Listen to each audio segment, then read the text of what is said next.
A hostage situation at Delaware's largest state prison for men has turned deadly. An officer at James T. Vaughn Correctional Center has died, while 3 others were safely rescued in the aftermath of a hostage crisis there. We know the inmates involved with the hostage taking had demanded better treatment and cited President Trump, in fact, during the standoff at one point. Authorities are expected to provide an update in roughly an hour's time. CBS News national correspondent Chip Reid is now in Newark, Delaware, and joins me by phone after covering this from the very beginning. And again, Chip, what's the latest here? 4 hostages originally taken yesterday morning, and 2 of them were released yesterday afternoon, separate releases. One of them had some non-life-threatening injuries, but I have heard that they were fairly serious injuries. The other was okay.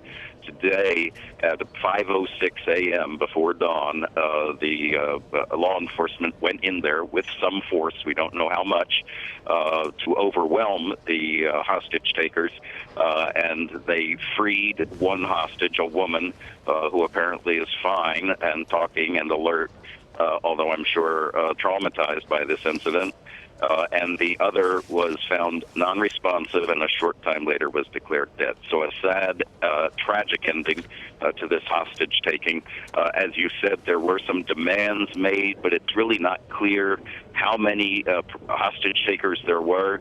It's not clear how many prisoners were actually hostages, in addition to the 4 correction employees who were hostages, and the demands that were made by a couple. It's a really fuzzy situation now. We do know that somebody demanded to the local paper that they get better education for inmates, more effective rehabilitation, and fixing improper sentencing orders, and that there were some serious complaints about Donald Trump. What we don't know if that really had anything to do with the decision to launch this hostage taking in the first place. Now, Chip, if it was that the hostage takers essentially decided in the end to give up, we also saw action really throughout the morning, as it appeared that they were removing inmates one by one from the building impacted. What can you tell us about how they retook the prison?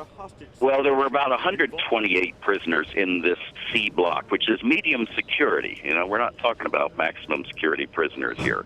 But they did take them out in the yard. We could see from shots from a news helicopter, and they laid them down in the yard, and they frisked them, and they made sure they weren't armed.